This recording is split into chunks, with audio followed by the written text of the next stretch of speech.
Arkadayna mancalar var, gilemler koyulgan, hammasi paparyatga. Jenaysiz kolunuza lapetke beldi alıp asfalt yol tamam boğunca gelavni jolman keleberingizler.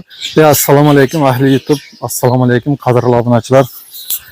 Hamma jallima, yaxshimi degandan mana bugun biz stroyka deb ishlaymiz. Canlı Jabbarga berib ishladik. Hamma bugun bir balaq vaqt tapdıqdan keldik. Xeyresin deseniz yana o bir qishlağa keldim. Bu arkadayna mancalar var, gilemler koyulgan, hammasi paparyatga, hammasi zor.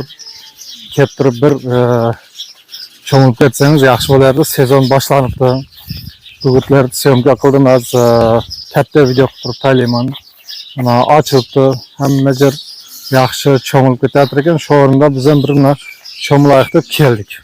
Ancha vaqtdan beri videoni chiqarmay qo'ydik. Şu vaqtimizning yo'qligidan qayta-qayta tirikchilik. Ertadan shu tiriklasiz mana jenaysiz qo'lingizga lapetga beldi olib mana ishladik. Hay bolam, shu hamma tirijam borki, sezonda ishlaying deydi, bir so'm, ikki so'm chaypili baribir ishlaydi.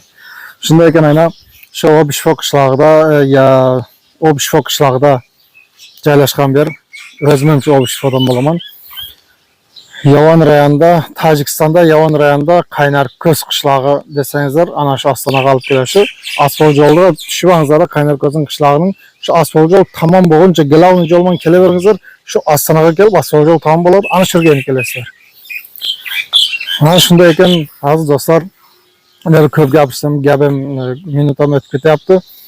Nima demoqchiman? Demoqchimanki, bir ichimlikning joyimiz. Berekala sol bir qoshiq duo qilasiz. Şu gurbavan hakkında çoğunluk etasiz. Belingizga jartlarni baylab kelsangiz, şu ko'rpacha, to'shak, stoyanka deysizmi, hamma narsa bor, hamma narsa muhayyo. Prosta kelib bir damab cho'milib ketasiz. Shunday ekan, aziz do'stlar, kelingizlar, Obishfoda mana gugurtova ochilibdi. Cho'milingizlar ketdi. Sizlardan nima ketdi? Sizlardan shu bir podдержка qilib jetsangizlar, bitta like, podelиться gruppalarga tarqatib qo'ying ana videolarni. Bitta like bosib qo'ying, kanalga obuna bo'lmasangiz obuna bo'lib qo'ying. Endi bundan buyoqqa yaxshi narsalar, nasib qilsa foydali narsalar ko'p chiqarib turamiz. Sog' bo'ling, salomat bo'ling yana. Joningiz sog' bo'lsin.